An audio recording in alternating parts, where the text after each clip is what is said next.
takbir atau ihram itu kita ingat kita sedang sholat, kita menghadap Allah Subhanahu wa taala, itu paling minimal.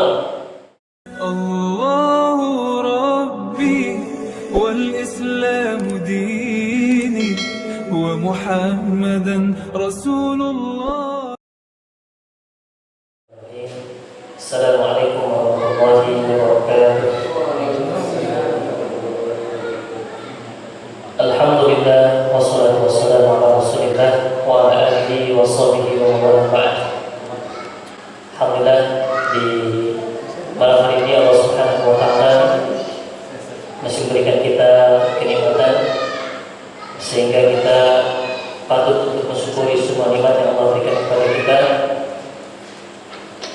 Salah satu bentuk rasa syukur kita atau implementasi rasa syukur kita pada Allah Subhanahu wa taala adalah dengan kita melaksanakan segala perintah yang Allah berikan kepada kita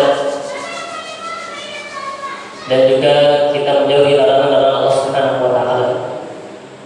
Salawat dan salam semoga senantiasa tercurahkan kepada Nabiullah Muhammad sallallahu alaihi wasallam, kepada keluarganya, para sahabatnya, dan juga mudah-mudahan kita selaku umatnya yang senantiasa mengikuti sunnah-sunnah Rasulullah sallallahu alaihi wasallam.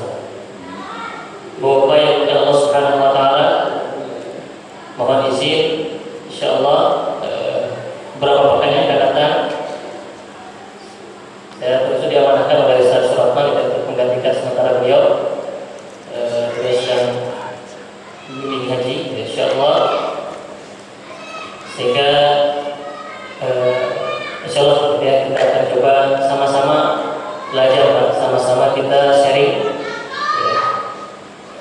untuk sama-sama nasihat sebagaimana firman Allah Subhanahu wa taala dalam Al-Qur'an, wa dzakir fa inna dzikra tanfa'ul mu'minin, dan berikanlah peringatan, fa inna dzikra, sesungguhnya peringatan, tanfa'ul mu'minin, itu akan bermanfaat bagi orang-orang beriman.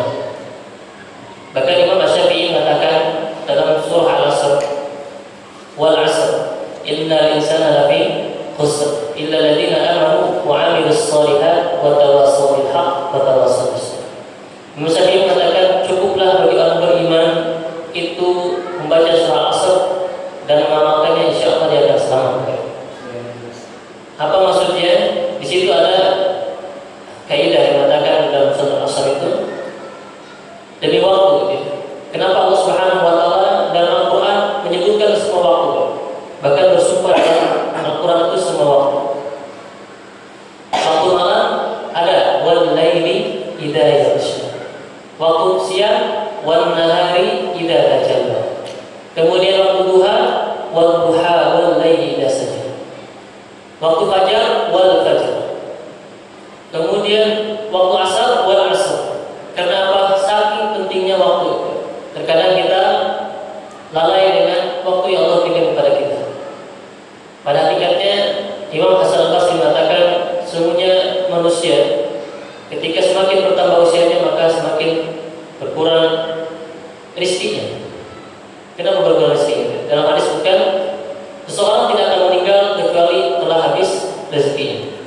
Walaupun bagaimanapun, ketika belum habis rezekinya maka seorang itu tidak akan meninggal sampai dia habis rezeki. Nah, maka dari itu Allah Subhanahu wa taala mengingatkan kepada kita dalam Al-Qur'an tadi dengan waktu, karena saking pentingnya. Bahkan nanti salah satu yang akan ditanya kepada kita adalah waktu kita. La tazulu qadama 'abdi hatta yus'ala an arba'ah.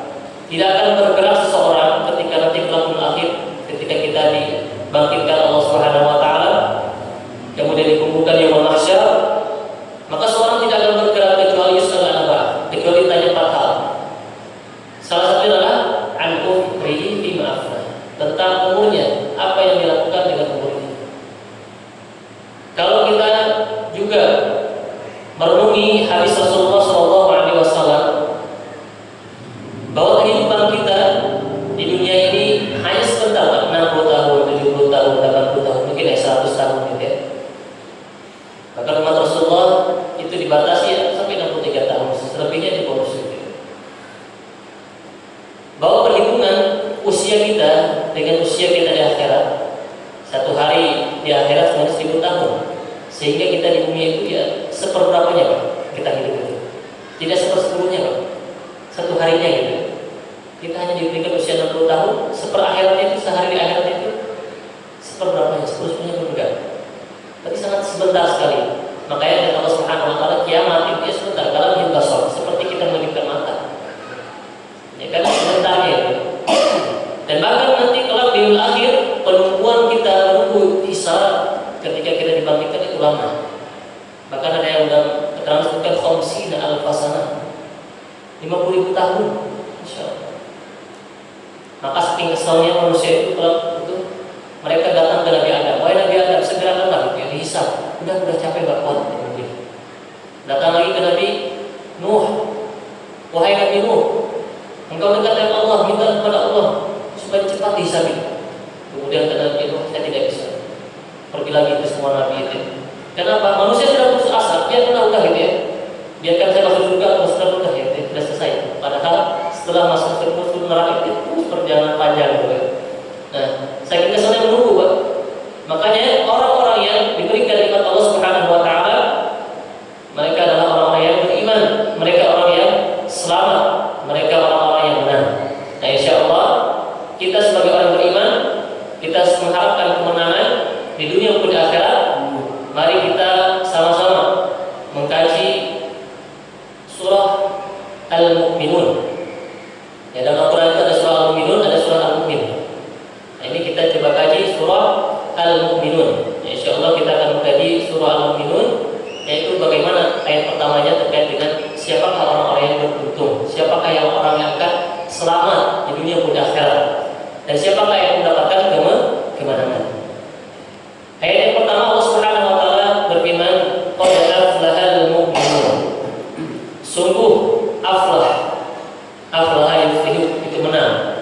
Al-mu'minun, orang-orang yang beriman. Jadi yang pertama yang akan mendapatkan kemenangan di sisi Allah Subhanahu wa taala syaratnya apa? Iman. Syaratnya iman dulu. Jadi ketika kita menginginkan kemenangan di dunia dan akhirat, maka salah satu syaratnya adalah iman dulu. Nah, apa itu iman? Para ulama mengatakan al-imanu tasdiqu bil qalb. Meyakini dengan sepenuh hati.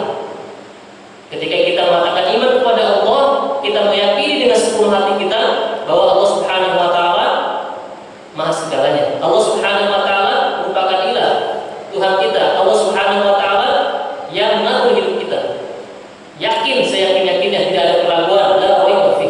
Tidak ada keraguan dalam hati kita. Ya. Kemudian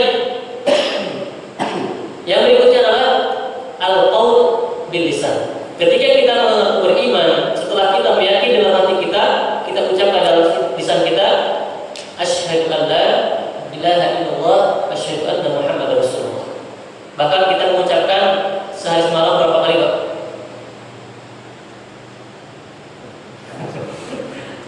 Subuh 1 kali, gitu ya. Asyhadu an la ilaha illallah dalam tasyahud gitu ya.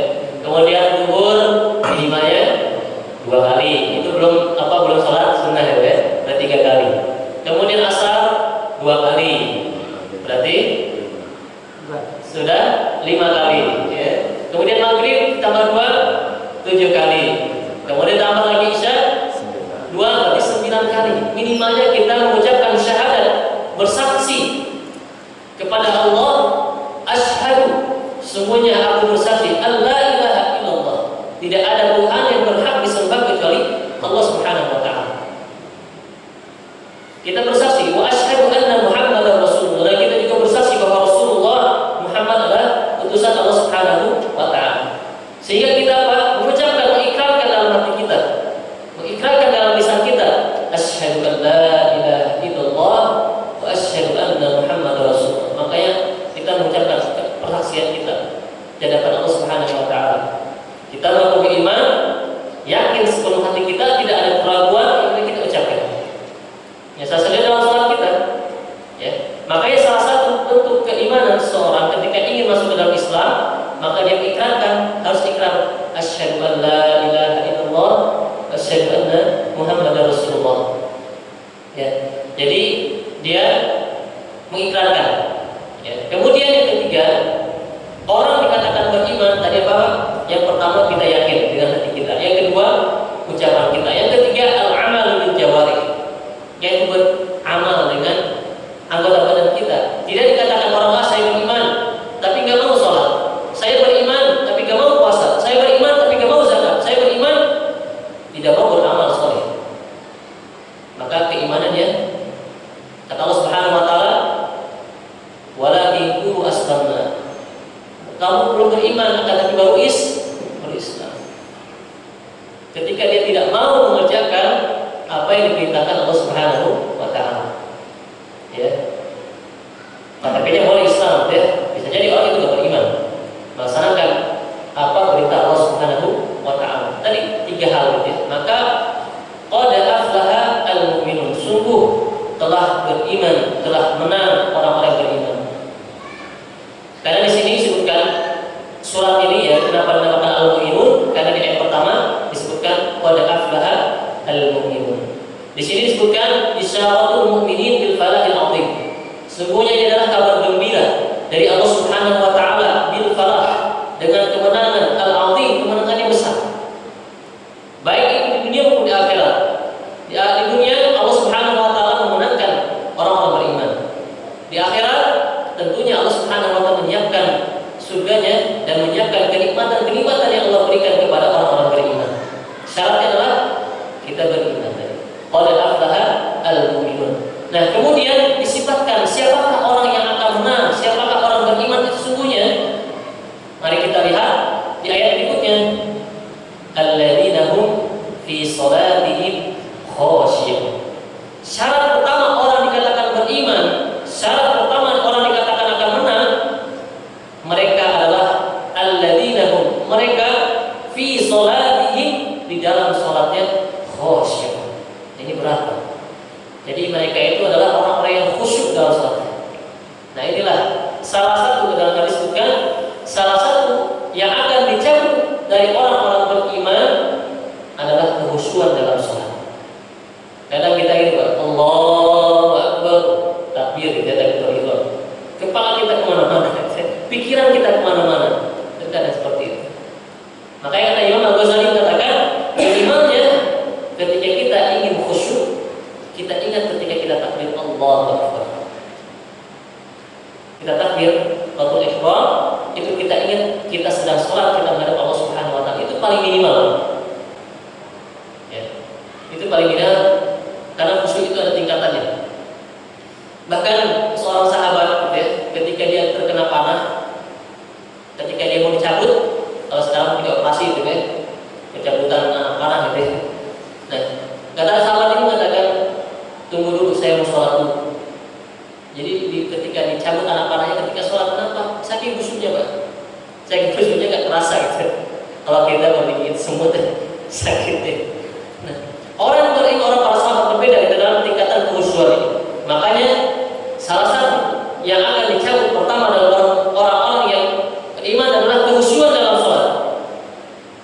Semakin hari ini, semakin kesini gitu, ya, semakin kita nggak khusyuk, banyak pikiran kita, apalagi ketika pekerjaan ada masalah, gitu, dan lainnya, khusyuk gitu, ya. Maka dari itu apa? Kita mencoba minimalnya apa? Kata ulama bilang ketika kita takbiratul ihram, kita ingat bahwa kita akan sholat, kita ingat bahwa kita menghadap Allah Subhanahu Wa Taala, Allahu Akbar. Kenapa di situ takbir Allahu Akbar? Karena kita diingatkan, sungguhnya Allah Subhanahu Wa Taala yang maha segalanya, maha besar. Yang lain kecil. Dunia kita kecil, keluarga kita kecil, diri kita pun kecil. Sungguhnya Allah Subhanahu Wa Taala yang maha besar. Kita diingatkan itu. Bahkan ketika kita, setiap kita mau berpindah, kita diingatkan, ditegur, Allahu Akbar. Mungkin ketika kita lalai, ya, Allahu Akbar, ya, kemana-mana pikiran kita. Ketika mau rukuk, diingatkan lagi, Allahu Akbar, supaya kita apa? Ingat lagi gitu, ya, kembali bahwa kita sedang sholat. Ya, minimalnya itu, Pak. Kita berusaha. Maka ada yang mengatakan dalam surah Fawailul lil musallin, Al-Ma'un dalam surah Al-Ma'un disebutkan fawailul lil musallin, celakalah bagi orang-orang yang sholat. Orang yang sholat tadi celaka gitu. Udah, saya mau sholat gitu, ya. Orang sholat tadi celaka gitu. Orang sholat tadi celaka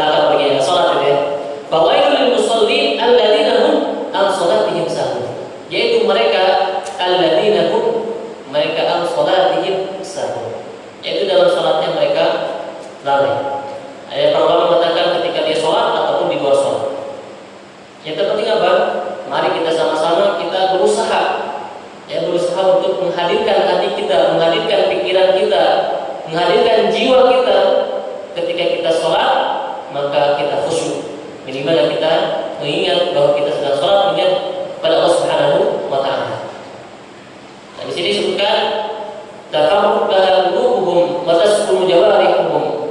Jadi menghadirkan hatinya, mengosongkan hatinya untuk diisi dengan cahaya Allah Subhanahu wa Ta'ala. Wa tasqulu jawarihum, kemudian dia enggak banyak gerak, dia tenang ketika dia sholat.